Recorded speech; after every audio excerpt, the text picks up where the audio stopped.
streamers, who's ready for some Daryl Eves? Yo, streamers, what up?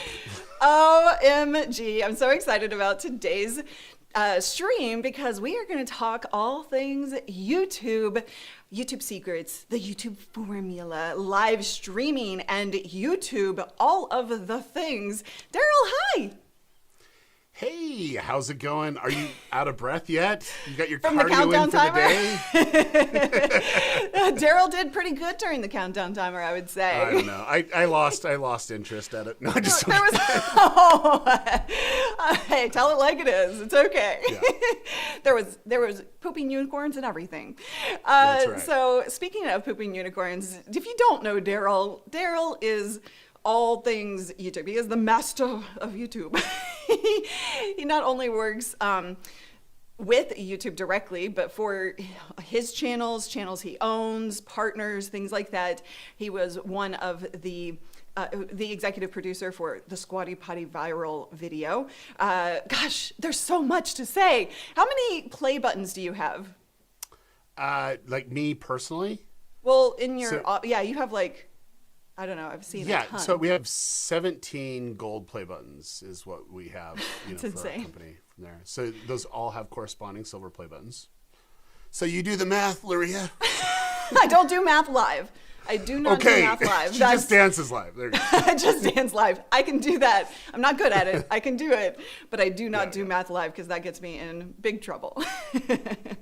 So Daryl is going to chat today about live streaming and YouTube. So he has a brand new book out called... Wait, hold on. Called The YouTube Formula. And you can pre-order your copy today. It gets released when, Daryl? And tell us about it. Yeah, so it comes out next week, and you can pick it up anywhere you want. But if you go to ytformula.com, there's some extras that I would know that you guys would really want to experience, because there's something about the nature of knowledge and passing on knowledge. And one of the things that I wanted to do is to make sure that we could actually do it the right way, because you can only do so much in a book in written form, and you can do a lot more video content. So if you go to ytformula.com, you can check out all the bonuses that are there. Awesome. So let's dig in. You guys, Daryl wanted to go live early because he wanted more time to spend with you and answer your questions. So you just know that I'm long-winded. You're like, okay, we got to go early. I know how to work this system. You got it. We'll bring value, though. We're going to bring some value. Massive value today. And we're going to focus on how live streaming and YouTube and the dreaded algorithm work together. And he's going to fill us in on all of the things. So if you have questions, be sure to put Q in front of your question to be able to get it in my queue so that I can see it, and we'll get to questions as quickly as we can, but just remember, we will get to them as long as you put that Q in front of it. So, Daryl, the algorithm, before we talk about the algorithm, before we talk about that, let's talk about live and YouTube. Is it a good thing? I spend a lot of time in Clubhouse, and I hear so many people like, I hear that live isn't good to do on YouTube. Let's set the record straight. Let's just not listen to the people there that say that, because they don't know what the heck they're talking about, okay? Because like at the end of the day, there's a component of live streaming that humans crave for, and it's about that ultra connection. That's why you're on a live stream right now. That's why that Luria, before all this was going on, she's all dancing, getting all in the groove and all that other stuff, is because it's something that people anticipate is going to happen. And those little elements is our daily life, and the way that we connect and what we watch is really amplified through a live setting. I want to kind of really explain something that happened yesterday, of how monumental it was, but like the world stopped a little bit and watched JPL and NASA put something on Mars, and it was live, and it had that live thing. Now, yes, there was a delay and all this stuff from there, but those are the moments that we can connect all of humanity and really focus. If you go back when NASA put man on the moon, the world stopped and everybody was watching that. And that's the whole thing, is that can happen in our own lives, our own communities, also our own channel. And so it's just kind of that inert need to not miss anything. And then two, this element of interaction is just off the charts. Like people right now can ask questions because they're watching me live and I'm able to respond to that. Then you have also platforms like Clubhouse and Stereo that has live interaction, and it can really amplify learning and knowledge. And so we just thrive for it. And I do believe that as we understand humanity and platforms get better at predicting humanity, there's going to just be a lot more tools. And we've been able to see how much live has taken over the internet over the course of the last 6 years. And those 6 years have been very awkward, or have some ramifications and issues. But more and more people right now, right from their own phone, can document the world and broadcast it to the world just at their fingertips. And we've been able to see that from all courses of life, all courses of background, and it really has impacted us. Now, my firm belief is that live is going to be one of those elements that we need to weave into our narrative, regardless if we post monthly content or we are a brand or a business. We just need to figure out that live angle because of the upcoming generation. The upcoming generation, they're craving for that authenticity that can only come through certain ways of communication, and one of them is from live content. Need to, regardless of what kind of content you're saying. So is every single creator out there, every single entrepreneur out there, you're saying everybody needs to be doing live? If you want to impact people deeper than just a video, then you need to create something that will take them to a deeper place of connection. Yeah.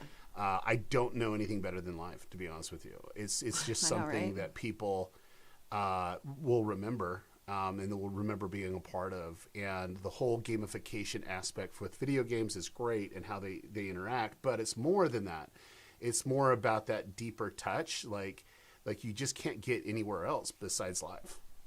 Yeah, it's super, super powerful. I know that a lot of people are afraid of it for a number of reasons, but we can dive into the fear of live video in separate videos unless Daryl wants to speak to that. But when we look at different types of content, is there a particular way when oftentimes when people are saying the connection, and again, remember, we're talking about YouTube as a whole here, everybody, how live works on YouTube, and we're going to dive into some of the algorithmic kind of conversations. But Daryl spends so much time in numbers and data that all of his opinions, I think, tell me if I'm wrong, I think all of your opinions kind of come from that perspective of like, this actually works, so I'm not going to tell you to do something that I just think, right? Yeah. Well, I mean, let me give context. Yeah. Like you really need to understand. I had a theory of what happens when you go live for 6 months on a channel straight for 6 months. What would happen to a channel? Tell me someone that's teaching that right now. Like, I know it because I did it. I wanted to see what would happen. I wanted to see kind of how things would integrate. And, there's channels that are continuing right now just to go live 24/7. Right. There are opportunities to do a lot of different components to it. You just need to really look at where the value proposition is and what it actually looks like and what it translates to. And then two, this is something that most people don't know, but I've made a living on going live. We actually did way back when, before live was even actually cool on YouTube. It was still in that awkward stage. We actually did a live broadcast where we had eight different cameras. We had a live audience. We had interaction. We had fan engagement.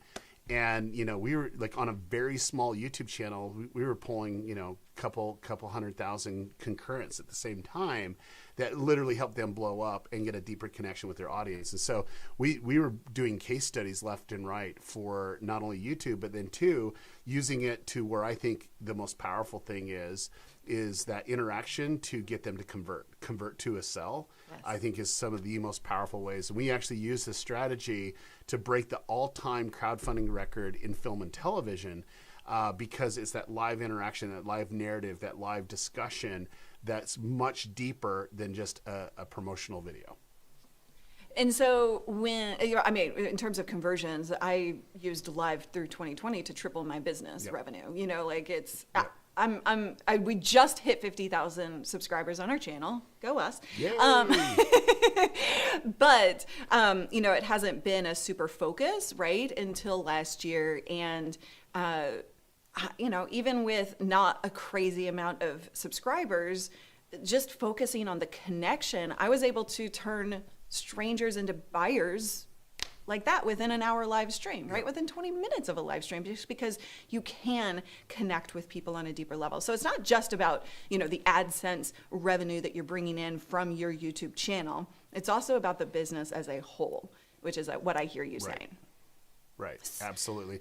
And I think it's the big thing is when you really break down what's valuable and what people are wanting, those are the key things that you need to succeed, regardless if you're doing live video or regular video. It's like these are that value proposition or the unique value proposition that you're bringing as an individual brand or creator or business is where people's time is consumed. And especially the upcoming generation, Gen Z is so integrated with live. It's crazy how much they depend on it.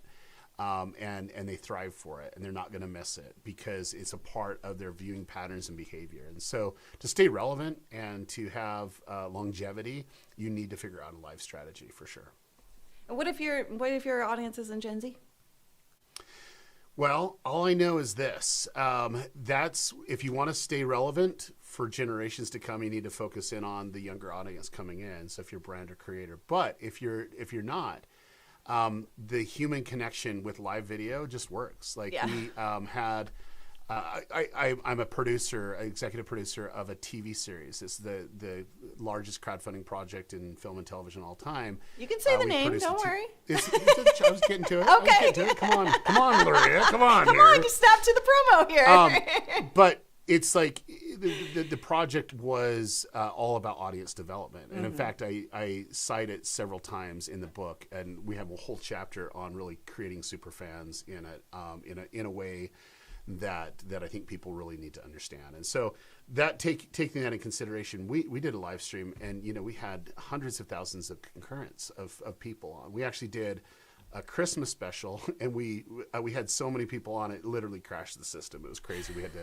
to kind of pull that back up, but we had millions of people watching it. And That's so amazing. That right there, it gives you the opportunity to go in and all kind of gather at the same time, where video isn't that way.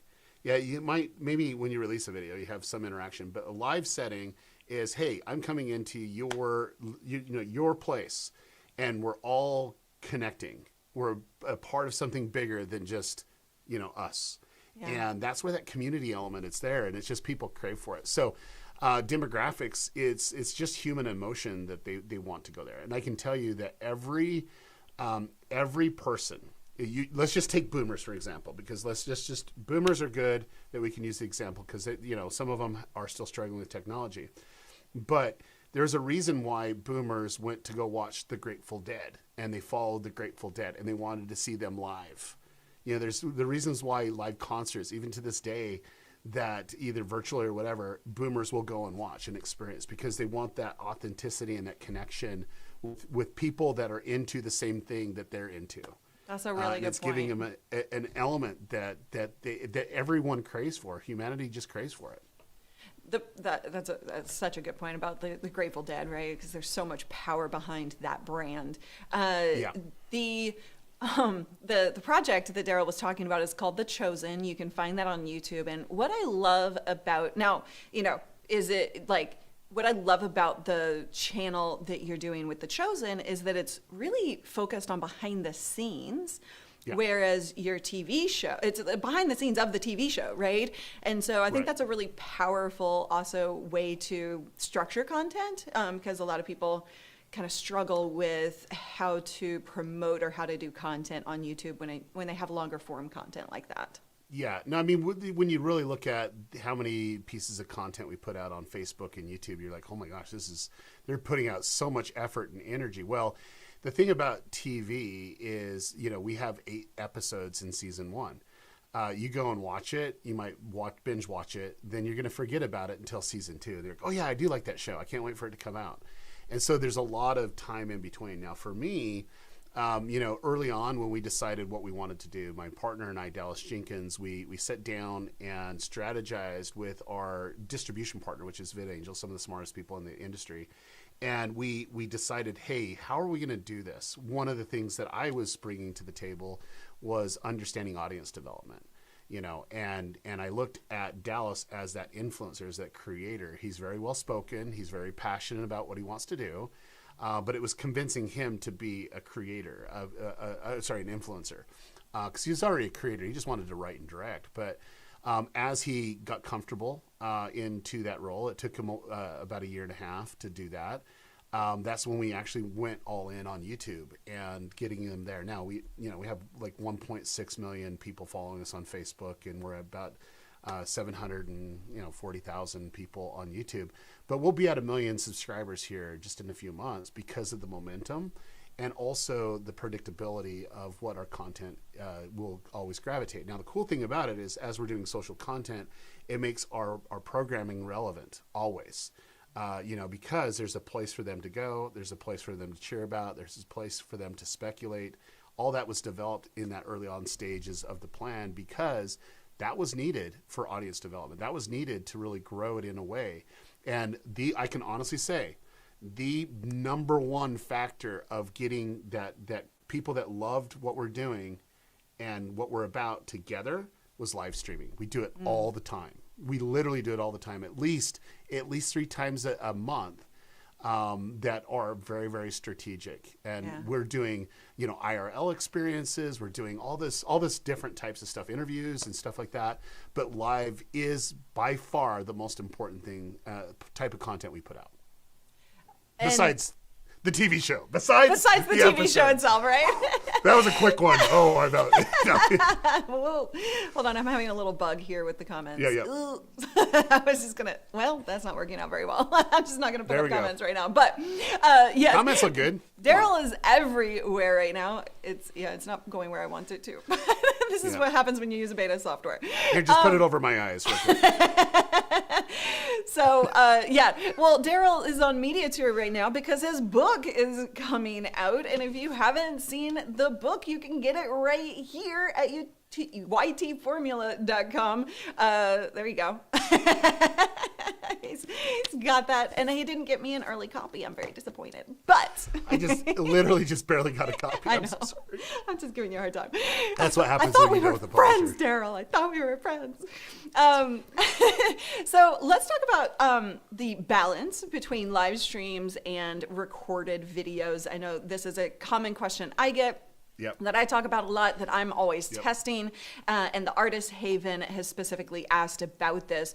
Where is the magic formula? What's the secret to the balance and ratio of live streams versus recorded videos? Yeah, that's a great question, and my whole answer will be the most complex answer. That's the simplest answer you've ever heard. Great. Take notes, people. It depends on the viewer. Like, you got to understand the viewer and their tolerance level and what they're actually wanting. I know a lot of content creators that are live streaming consistently every day, and then they take that content and then put it as other content on other platforms and so on. And so it really depends. It really depends on what you're trying to do. Now, let's just put gaming in its own category, because gaming is the coolest thing that ever existed in all mankind. And I love it. I love it. Let's just not deny these things, right? But let's just put it over here, because I would assume that a lot of your, people that are watching this video, either now live or on a replay, don't necessarily always fall in that category. Right. We've got some gamers, but not primarily. Yeah. Yeah. Gamers will take care of you. Okay. Yeah. But for everyone else, it's like understanding when is it too much. And when is it not enough? And you got to be able to gauge. So one of the things that I teach in the YouTube formula is really understanding the process of learning and learning as a creator or learning as a business. And what we need to do is we need to have a plan, and you put forth that plan into execution. You execute that plan, and then after that plan is executed, you have to analyze the data. And so the whole book is about that process of having a plan, executing on the plan. But the secret is analyzing what worked, what didn't work, and looking for patterns. And if you're able to do that, you can adjust your plan and then execute on a new plan and then analyze that until you're improving. So what we're trying to do is create a feedback loop where we can understand what the audience is needing and wanting based off of the data. And the data doesn't lie. We just sometimes look at the wrong type of data, and we put emphasis on areas that YouTube doesn't even care about. So the whole reason why I wrote the book, and this is very important that everyone listens to what I say here, and the reason why it's not going to have a shelf life of aged content is because it's based off of the history of YouTube and how they made decisions, but more importantly, the YouTube formula is the human formula, how humans respond to content. And that's based off of history. I'm a student of history, and I can tell you, they have actually done the same things. And people are like so shocked right now that Clubhouse is taking off. But you look at me, look at my face. Am I shocked? Absolutely not. Because here you have technology that is so cool. You can go live anywhere. Think about that. Live. This is a live stream live, okay? But it's based off of radio. And then that radio went to radio storytelling and music. That's great, right? But then it evolved to talk radio, which is more interactive. And then it exploded. It literally exploded. And when you're now taking into podcasts, which Luria has a lot of experience in that, that's the same component. That's the element, right? Yeah. That's the same element. But here's where it goes different. There was never easy interactivity in live streaming. The closest is you call up on a phone and you're like, okay, next caller. Hey, long time listener. first time caller. You had that. And that was that live element, and live shows, driving, it just people look forward to that. So Clubhouse is taking that to that level. So it doesn't surprise me. Now, to amplify it is when you have visuals. Yeah. Visuals take it completely off the chart. Like, you can only hit on so many cylinders with an audio interaction. And it could be amazing too. But if you want to amplify it, you're able to see the passion in my eyes when I say, this is it. This is the big thing. Live content is a way to connect with people deeper because you can look at the eyeballs, you can see other things, you can bring in elements that would make everything more interesting. That's why live streaming is the future. That's why live streaming is mandatory now. Yeah. Oh, wait, hold on, really quick. ISS Radio, are you joining us in Channel Jumpstart? Because I'm taking my team through Channel Jumpstart as well. And so I'll see you in there. Channel Jumpstart is a program beyond the book that I'm very, very excited about. Coaching program, essentially, where we're going to learn all the things and have all the secrets. That's right. That's right. And you can find out more. I don't know if registration is still open, but yeah, I mean, you can always Channel apply. Jumpstart. I mean, yeah, channeljumpstart.com for sure. So.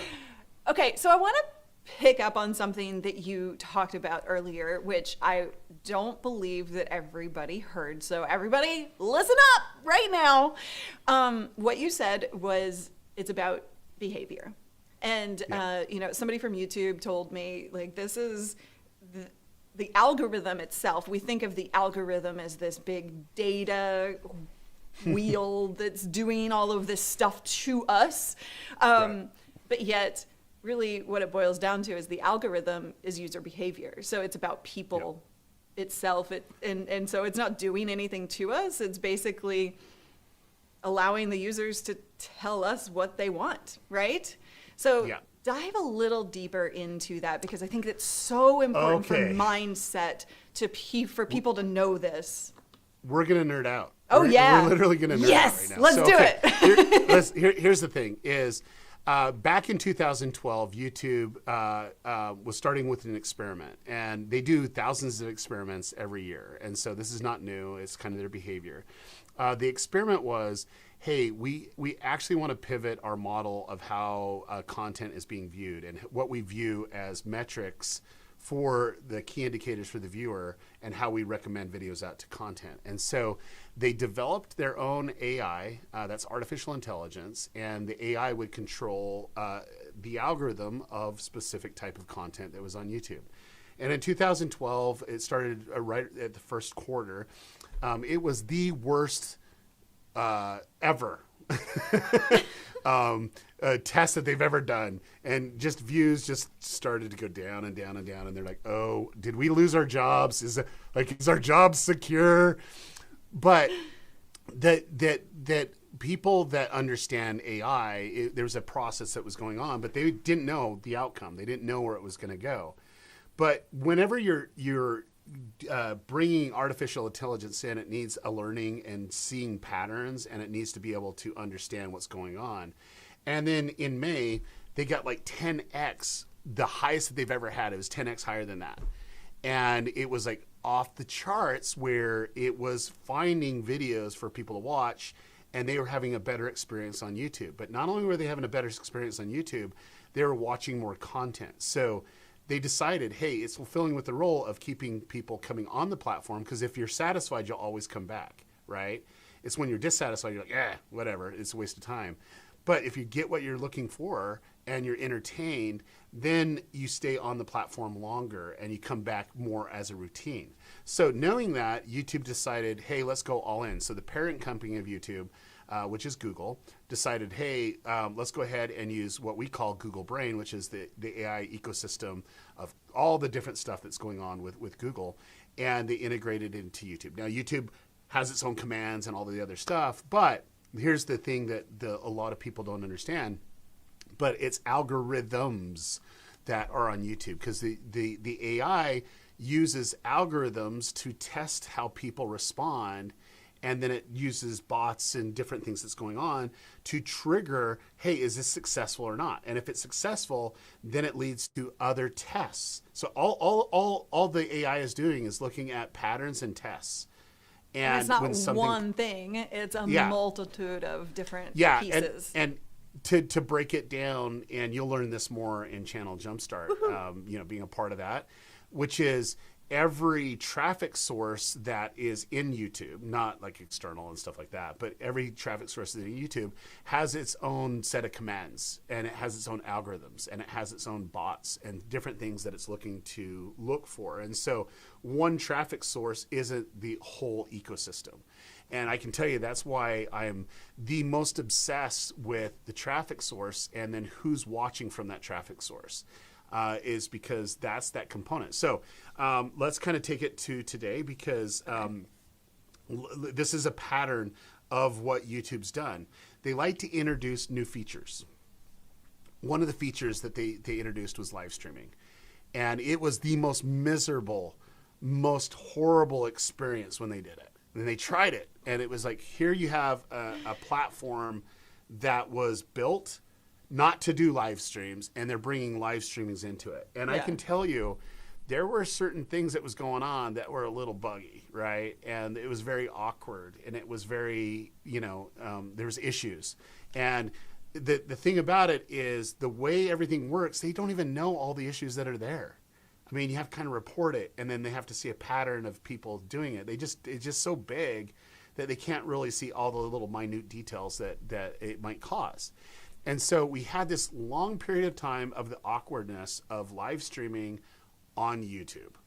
So here's the cool thing is they always look and tweak. That's YouTube's pattern. They see what's going on and they tweak, and they see, does it improve, does it not improve? And they add other live features and different things like that causes a ripple effect throughout the whole thing. Well, the biggest one was, what is it? What is a live stream? Is live streaming a live streaming independent piece of content? Or is it a video? And the moment that they decided to say, okay, once it's done processing and it's going to be pushed out, then it becomes a video. Okay, live streaming is independent. You can do all this other stuff. It has like concurrence. It has all these different active viewers and so stuff like that, which is great. But the moment it's done and it processes through and it goes out through other platforms, it becomes a video. Once they were able to do that, then there was a balance between how the AI could look at it, because now, because of that one rule, we'll know, okay, now it's treated as a video after it processes through. So those are the types of things that you got to look at. And, I know a lot of people is this, man, I had all these concurrents for 3 hours and then I put it out there and I got no views after that. Well, you got to look at, maybe it's because the way that you did the programming, it was more for live and it wasn't necessarily for replay that would attract a new audience. Yeah, it might get people that are interested in it and see a 3-hour video that they want to watch, but it's not the same. It's not hitting at the same level. And so you got to understand, how do you break that up? And so there's always strategies and tactics of how to do that. Right. And one is understanding all the little features that YouTube offers and kind of amplifying that. And chapters is a great way to do that. If you can put minute markers in it where people can go do that. And for people that don't know this, minute markers are searchable. Minute markers are searchable not only on Google, but on YouTube as well. And you know what? Google will actually show a result of your video on Google. They click on it, it goes right to that chapter. I knew that was in in 4 hours into it. Is that fully released? Oh, they've literally been doing that for years. Okay. It just, people don't pick up on things. Right. When stuff happens, they see data. Why do I get this spike right in the middle of my video? That's really weird. I don't know why. And they don't look at the traffic. Well, the traffic was coming from external, and the external was from Google. And you go and look on Google, and yeah, they're going right to that minute marker. So they've been doing it for years that way. And just so no one was paying attention. Pay attention, people. That's why we have Daryl, because he pays attention to everything. So the minute markers, do they need to be optimized for search as well then? It's in our best interest to optimize for people. And Okay. I don't optimize for search, but if it makes people's life a lot easier, and it's maybe something that they might search for, then yes, absolutely do it. Because if it makes, this is the correlation. And it's like, don't make the algorithm happy, just make people happy. And the algorithm will say, oh, people are happy. The end. People are happy. We want to the core of this is that YouTube wants people to stay on YouTube longer, right?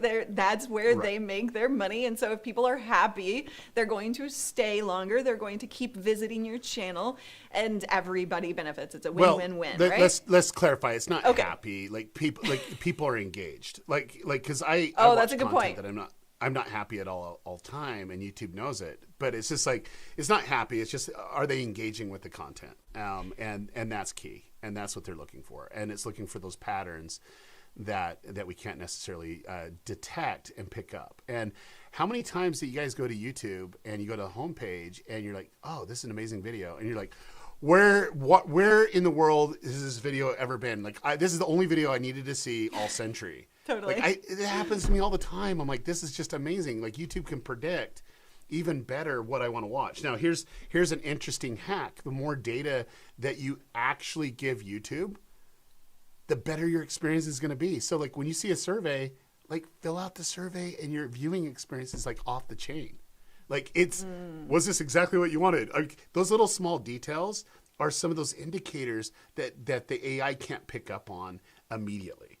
And if you can give that type of feedback too, yes, you're giving YouTube all data, but who cares? You do it anyway, right? If you want a better viewing experience, that's what you got to do. Okay. Going back to chapters real quick, somebody in our membership Streamer Accelerator apparently mentioned making the chapters questions. Does that have any benefit? Listen, curiosity earns the click, right? So if they're curious about a question, oh, I'm interested in that question, I want the answer, then they might click on it. I don't know. It just depends on the type of content. If it's something that you have to understand your audience and understand what they're looking for. Some people, it's just more, oh, here's the time code when we talked about this. It doesn't need to be a question. It's just, I want to get to that part that Elon Musk was talking about Mars. I don't care about what he was talking about marijuana. It's just Mars and marijuana. I can't believe you just said that word on my channel. Are you going to get me demonetized? No. You can talk 420. Come on. Don't want to give people the wrong idea here. So I was just trying to think of another M word that he would probably talk about, and I was thinking about Joe of course, Rogan, that but was anyway. the first thing on your mind. Of course. Exactly. So Daryl's No, I don't do drugs. Come on. Daryl's like the cleanest guy ever. He got mad at me for saying. It was like, Hey, don't like, bring don't back be our a- past. I was We're like, supposed don't to be start a- on a new foundation here. Okay. Clean slate. Okay, so I love you. remember. You're just awesome. I love okay. it too. Well, anyway. All right, Okay. big hug fest here. So going back to what you said about intention, this is a big thing for me, and my audience hears me talk about it constantly. For me, I like to play with different intentions to show people what different things are that they can do, right? So each stream that I do every day of the week is kind of in a different intention. We do Q&As, we do content that's meant to be clipped down and perform really well in search, right? And so we do various different kinds of intentional based content because we know what we're doing with it after the fact of that live stream. And so sometimes all the engagement gets clipped out. Sometimes we leave it in, but we kind of structure it a little differently. Sometimes we do totally casual, goofy fun, all of the things, right? So talk to me about those different types of intentions and when we're thinking about it for after the live stream is over, because you touched on that, but I want to dive deeper. Yeah. So I think the biggest thing would be with any type of content, you need a content strategy. And what you're saying is intention is strategy, right? And it's like, when do you release? How do you release? What's the expectation of it? This is something that I believe that a lot of creators could improve. Because all they do is just like, what am I into right now? I'm going to talk about it. Yeah. Instead of having a methodical plan on, hey, let's try it this way because that could lead up to better content. And it doesn't matter if it's live video. It doesn't matter if it is regular types of uploads. The content strategy is there. So for us, when we're analyzing a live strategy, we're saying, okay, what's the value proposition that you're going to actually bring the viewer? Okay, so is it the ultimate connection with them, that they can connect deeper with the creator? Okay, if that's one thing, is that supposed to live on afterwards? Or is it supposed to be marginalized because the information is going to be really good too? So the first value is that connection that they're able to come on live, but the next one is the content, right? The content itself.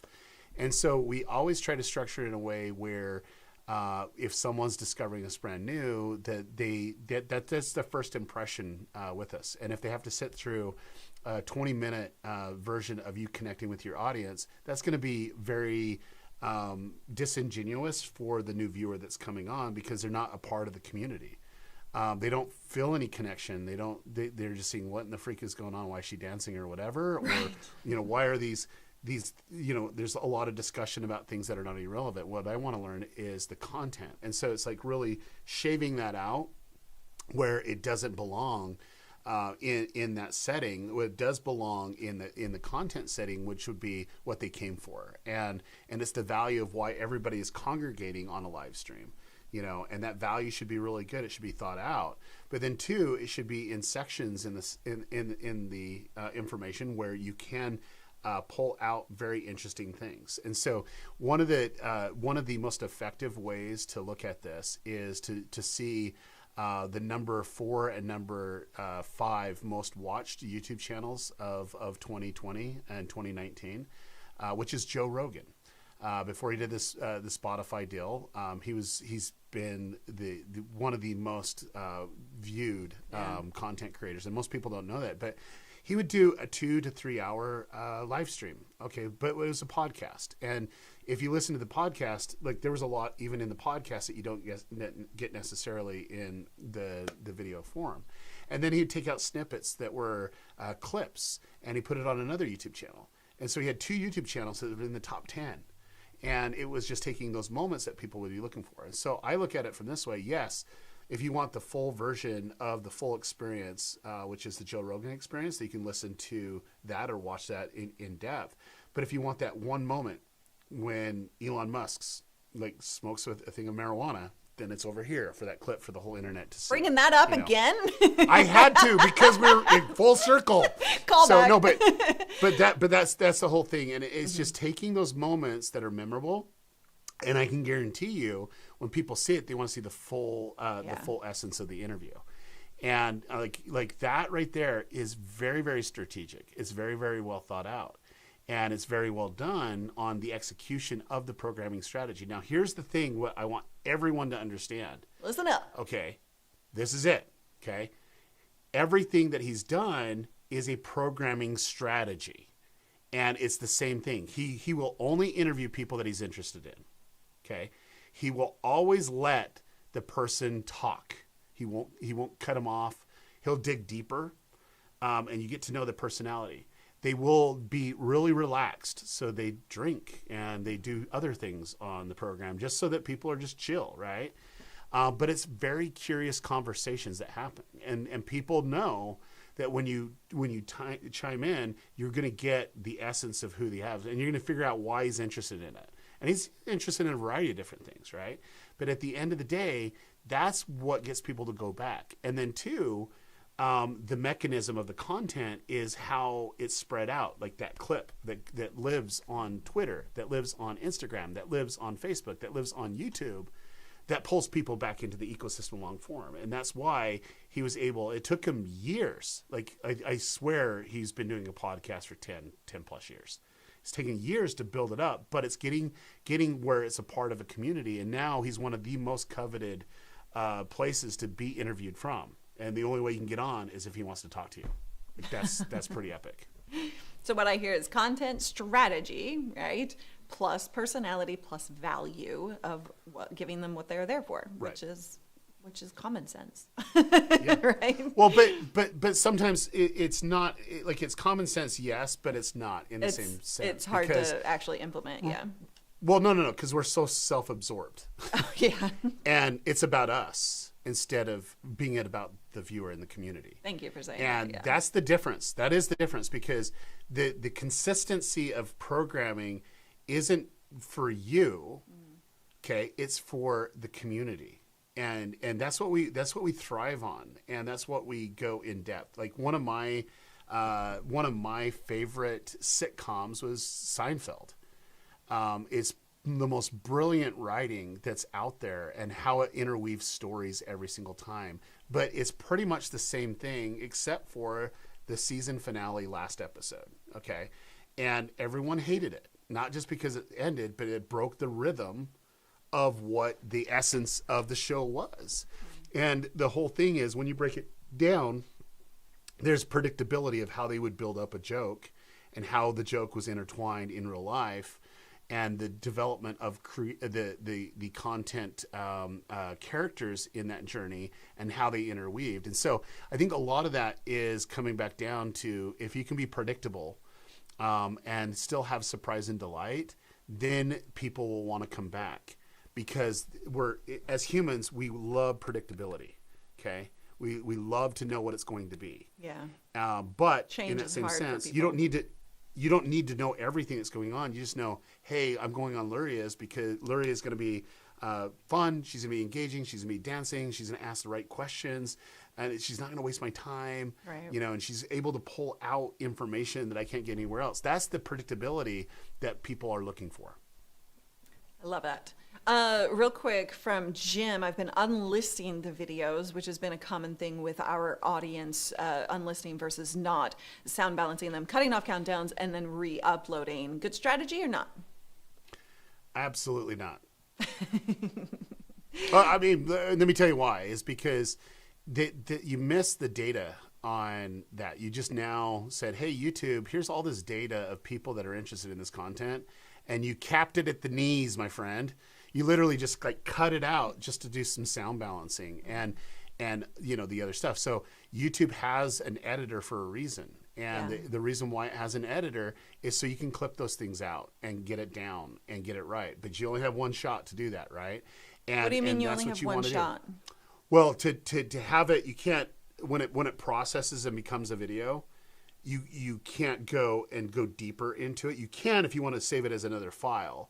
But as soon as you edit it down to what YouTube wants, then it starts to include the data that YouTube's going to gather, because they just don't want you to go in, oh, I just going to just tweak it down. You get like literally one opportunity before it impacts all the other data that it's looking at. So if you undo the edit that you did and then re-edit it, you're saying that's screwing up the data entirely? What I would do is just do the edit right the first time. But what if you make a mistake? Then you don't hit, like, that's the lovely thing about the way that it processes. As soon as it processes, it takes a while to process, okay, especially the longer live streams. Yeah. Then that's when it's set. Like, I would literally try not to do it. I'd check every little detail that you can, because I've seen people really struggle of getting any views on it afterwards when they've monkeyed with it too much. Oh, interesting. And okay. monkeyed is the word, by the way. Just let you know. Because that's an Just M for word. clarity. That's right, totally. Keeping with the M word theme here. That's right. And, you know, unlisting, there is actual data from YouTube saying that there was some tests going on where people who unlisted their videos actually got less benefit and performed more poorly than people who left those videos up. Well, let's do common understanding, right? You unlist it, that means it's not listed on YouTube. So the only way it lives is by a link that could be embedded somewhere or in an email that you get the traffic. So you're saying, hey, YouTube, don't show this video to anyone. We do not want you to show it without that link. Yeah. Of course it's going to not perform, you know. And so, but I just don't want you to, even if you had 10 people, I would rather have the data of 10 people and get it edited down just right. And then two, you can clip it out too. You can just save clips and you can go all this different things. But I think the essence of as the whole content, I would rather have data that the AI can see, because the AI needs that data to know how to make it. Now, here's the thing, and this is where a lot of people have the biggest mistake, and that's why I'm probably the most vocal on this, is because when they edit it and redo it and they put it back up for the world to see, the people that actually watch the live stream skip over it. They go, I've already seen this. Wait, say that again. Okay, so when you do a live stream, let's say you have 1,000 people, okay? 1,000 people over the concurrent, you know, you basically get into the end, you have 1,000 people, unique people that watched it. You pull it down as enlisted, you take it down, sound balance it, you edit it down, then you upload it as new content. People that see it says, oh, I was on that live stream, I don't need to watch that. They see it on their homepage, like, I've already saw it. You know, I don't need to engage with it again. YouTube doesn't know that, because that's a new YouTube video ID. Okay, think about that for a second. If you would have kept it on the live stream, YouTube already says, oh, they're on the live stream. And we know that they don't ever watch it again, so let's not necessarily show it to them. And so it's not a wasted impression. And it's not data that YouTube, they already know that it was on the live stream and they're not going to show it again. Or it was on the live stream and they only watched so much and they served it again. And when they click on it, it goes to that point in the video where they stopped watching it.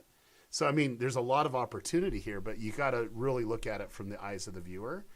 And if the viewer is going to say, oh, no, I've already seen it, but from YouTube's perspective, it's a new piece of content, they just skipped over your video. That's not a good thing. That's not a good thing at all. That's gold right there and deserves a little... Okay. I don't even know what this is. I don't know. I thought we needed a little music infusion. Wow. Okay. He's like, I signed up for what? Yeah, I'm like, this never happened to me before. But anyway, we got it. We got it going on. He doesn't like my music, y'all. So any editing is bad. You cannot call that music. I don't even know what that is. Or just trimming, like editing the end screens, adding chapters, etc. I think you're just talking about trimming here. Yeah, so I mean, adding any of the elements to optimize it's fine. I'm just saying when you take it down and edit it, that's where the issue is. And so you can still edit it, unlist it. You can unlist it and edit it and then make it public. I don't necessarily like that. Once something is released, I like to keep it out there. Unless it served its purpose, then I just make it private. If it served its purpose, then you make it private. If not, leave it out there because people know, oh, they just did a live stream. It says live stream 3 hours ago, Okay, great. I understand that. I know how to navigate that. And then when it processes down and it edits through, then it's, then you're able to do it. And then you don't lose all that data. Because that data is so important, guys. Like think about this for a second. Okay. This is to really emphasize the point. But if you make a video private, if you make a video unlisted, that tells YouTube, don't show the AI the data. Okay? Yeah, it's there. I understand that. But what the AI is trying to do is predict what people want to watch. And you're like, don't show that. That's private. Oh, it's unlisted. Because we don't care about that. And YouTube, for a long time, would keep your views. Like there was a lot of creators that would get a whole bunch of views, make it private, and the views would never go away on the channel. Yeah, try that now with a private video. When you private a video, see what happens to your views on that. It's not there. And the reason why is because you're telling the AI not to look at it. Okay. That wasn't the right one. But you do another song? Are we doing the song again? No, because you hated on it. They liked it, but you hated on it. So I was trying to find something else to say, this is a good point. How long have we known each other? Years. I don't even know how long. I'm a tease. I know. You know I like to tease you. I like to get your little goat going. Because the goat goes with that song. The goat and the song go together. It does. You just need some lederhosen and you'll be set. Okay. So I want to make sure we tackle some viewer questions directly from them. Patrick is asking, when starting a channel, how much should you worry about the formula versus just getting regular content out there first and experimenting? Sometimes I worry about the formula too much, maybe. Well, I do love that question. Like, you got to create content that you're passionate about and get it out there. Like, because if you don't, you never have the data to know how to analyze it, right? For me, it's about getting comfortable as a creator. And the more that you release, the more comfortable you get. But there'll be a point where you're like, man, my content's not getting any views. Well, that's a great time now to put in the formula, because like if you're just putting it out there, you just want to create, you want to iterate. That's great. Do that. Get that out. Go sow those wild oats down over on that one side. But when you're ready to say, I want views, that's when you need to start really analyzing and going through the process of the formula. And it's not rocket science in that regard, because what's happening is you're going to start thinking about people instead of creating content. And you're going to create content with a purpose to bring value to the viewer. And those viewers are going to have similar patterns that the AI is going to notice. And the more predictable you are for that is when people are like, man, I really like that video. Because, I mean, take it from this perspective. You create, let's say, 100 videos, okay? And out of those 100 videos, there's 2 videos that bring you views every single time. Every single time. To this day. And you did those videos like 2 years ago. Well, what I would do if it was me is analyze, okay, what's interesting with those videos? Where's those views coming from? What channels are there? Oh, there's an audience for this. Am I passionate about it? If you are passionate about it, create a video on a similar thing. It's called doubling down, right? Try to really figure out why that brought so much value that goes from there. And I can guarantee you this. There's no surprise in the world that you're going to get views on that other third video. Why? Because you now have 2 videos that the YouTube understands who the audience is, because it's still bringing you views, okay? Whether it's traffic coming from search, whether it's traffic coming from browse, which is homepage and subscription feed, or it's traffic coming from suggestion, which is on the side of the video if you're on desktop, or beneath the video on mobile, right? And so those are the dynamics that we're looking at. And if you do that, that's when you start looking at the formula, which is people like that content. There's a reason why. I would see, where was the drop off? What was the click-through rate? What was, the engagement? What did they watch next? You can pull that information out. And then 2 is seeing, is there long-term sustainability in creating similar content like that? That's what we're talking about here. Yeah. And so I get it. Trust me, out of all the people in the world, I get, hey, become better at your craft. But the only way you can become better at your craft is realizing that if you're creating content just for you, which I think everyone should, because that's what you're doing, you're passionate about. But keep in mind, the only way it's going to bring value to other people is when you think about who's receiving it. And I do believe that's the difference between a movie that flops at the box office versus a video that gets billions of views. It's because they're thinking of the viewer.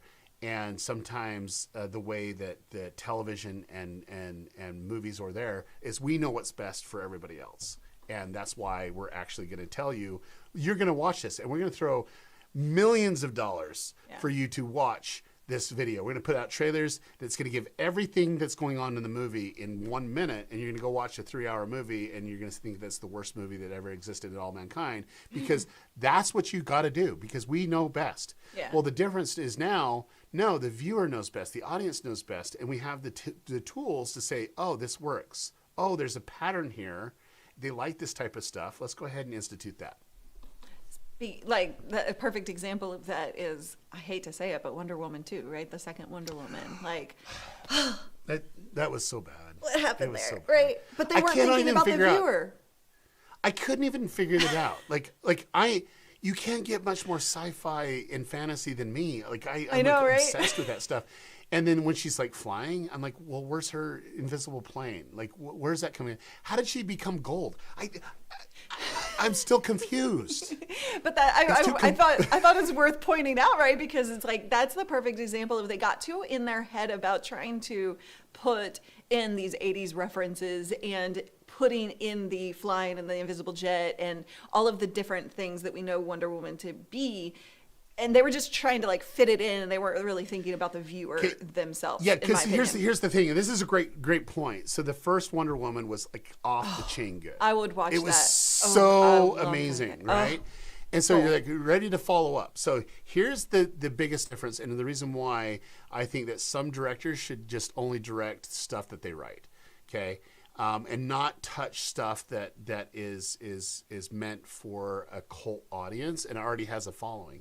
When you deviate from canon and try to create your own creation, you're literally slapping the audience in the face and say, I know better than you, and this is my creation, and it's not the community.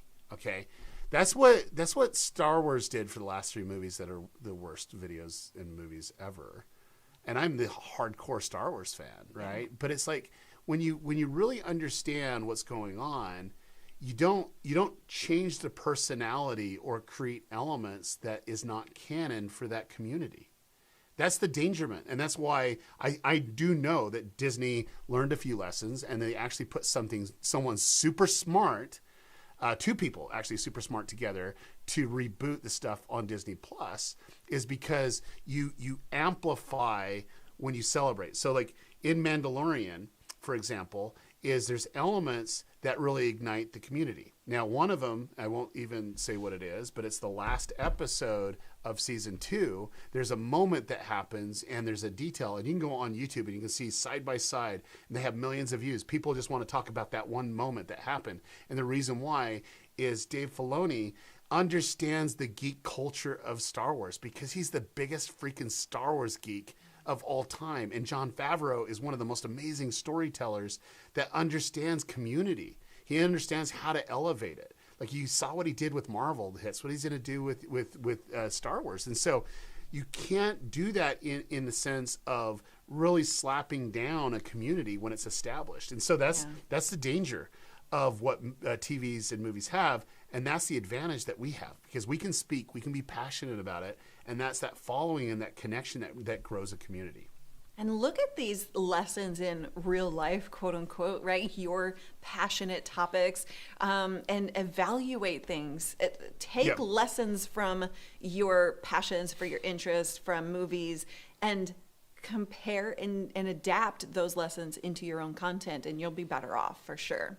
And yeah, I wish they had a YouTube editor for Star Wars so we could just edit those last 3 videos, the last 3 movies. But anyways, yes, I'm sorry. You actually hit something that I'm passionate about YouTube, but it's more about like, dude, you don't mess with my stuff like that. Like, Wonder Woman's like so epic, and you just you made it horrible. Like, I'm sorry, but it's horrible. And yes, Paul, Wonder Woman is something I know. It's the one pop culture thing that I know. Give me some credit here. Okay. So there was a question along the lines we were talking about beginners, right, and starters. Daniel says, which is more important, quantity or quality for beginners? Quality, quality, quality, quality, quality, quality, quality, quality. Okay, but let's get real here. When we say quality is so important, then people get into perfectionist mode. So break that down. When you say quality, like they're trying to put out this amazing, epic video that when you're just starting out, you can't create because you don't have the talent, the skills, the knowledge. No, but you have the talent. You have the talent or the ability to put something out, right? So if it's once a month, put out a quality video once a month. If it's weekly, put out a quality video every week.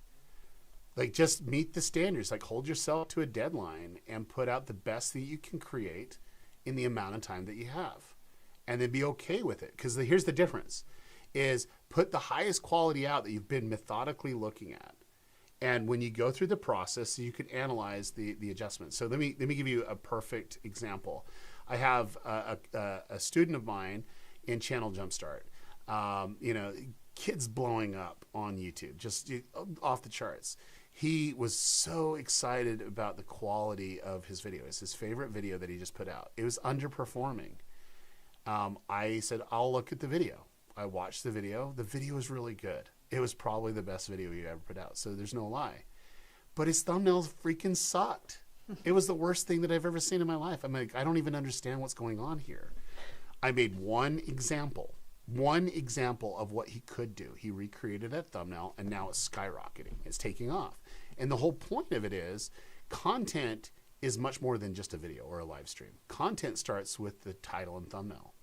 Like, that's where people start their journey. And if it's out of balance, then you, of course, correct it. But my whole thing is pick a deadline, put your content out, your highest quality you can. And if you're subpar, that's great, okay?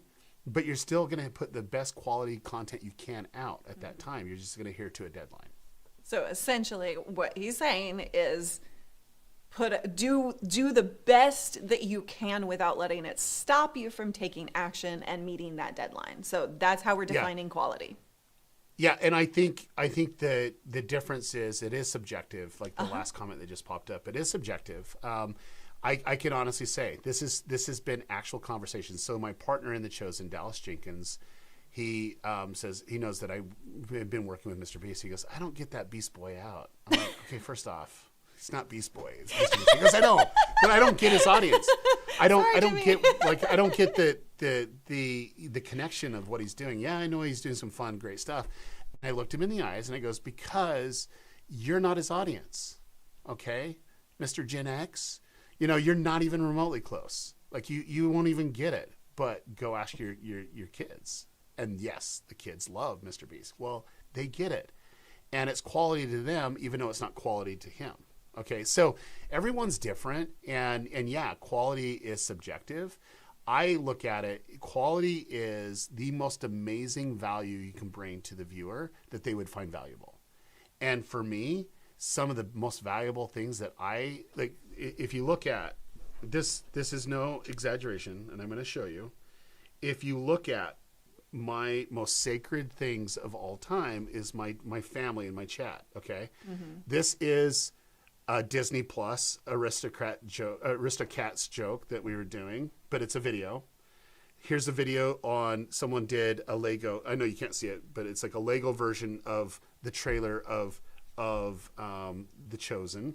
And then you can see we just do memes all the time, we find valuable. But then it's like a whole bunch of reaction type stuff, but that's how we communicate. But the bulk of them are videos. Like we want them to see videos. And that's how I communicate sometimes with my teenagers is through a TikTok or whatever. It's like something that's like super epic, and I want them to see it. And that's how we're able to do it. Now, that's value for me, but I want you to hear what I'm saying. And I think parents, if you have kids, this is how you can connect with them, is don't try to sit down and do your parenting. Like literally DM them and Snapchat them and send text messages to them, because that's how they communicate. And yes, you want the other things that are going on in their lives and so on, but that's how it's earned. And so when I communicate, like seriously, it's the funniest thing ever. Like I got one where I have a son. He is so freaking amazing. Like as a content creator, he'll make a good YouTuber one day if he decides to do it. And then I have another son that's like an analytical genius. Like he gets everything. Well, the one son, he's always doing titles and thumbnails. Like he literally is. And he took a video of his mom, and it was hailing outside. And she goes, "Is it hail or is it snow?" And then it was like, he sends the video, and it's a little clip, you know, good little thing of what his mom's saying. And she goes, "Mom swears at house, !" Not clickbait. Like, okay, I've raised that kid good. I literally raised that kid so good because he gets it. You know what I'm saying? And it made me laugh. I mean, it made me laugh out loud. But the whole point of it is that's a value of relationships.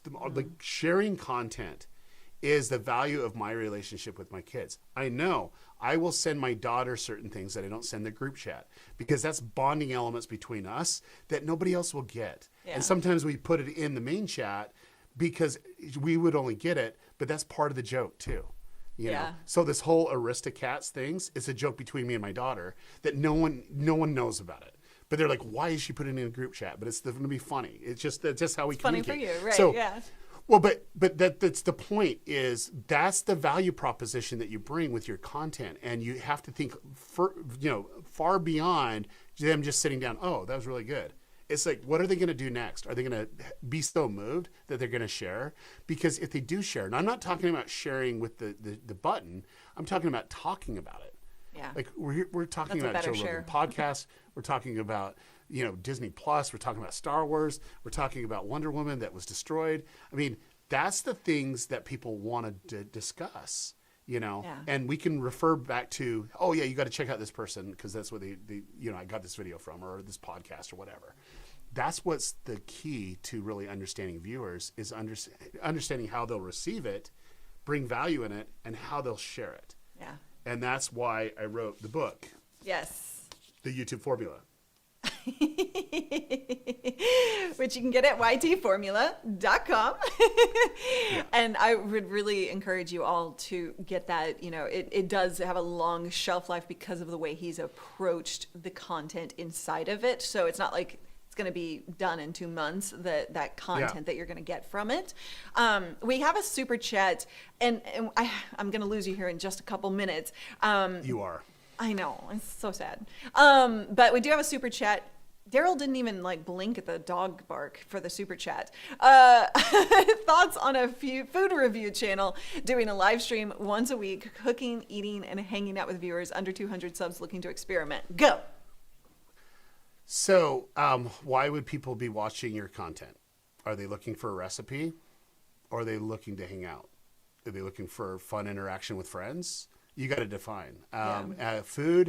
Food culturally is a gathering moment. I would know this because I'm one of 10 kids, and when we get us all together with all the grandkids and stuff like that, it's like 50 some odd people all coming together. It's a little crazy. But food is a gathering place, right? And so if you treat it like hot wings, it's a way to interview, but it's a way to have content. It's a way to see people engage, the hot wings, the show. But then too, if it's recipe based, where it's just they want the recipe, then you're going to think about why do they want the recipe.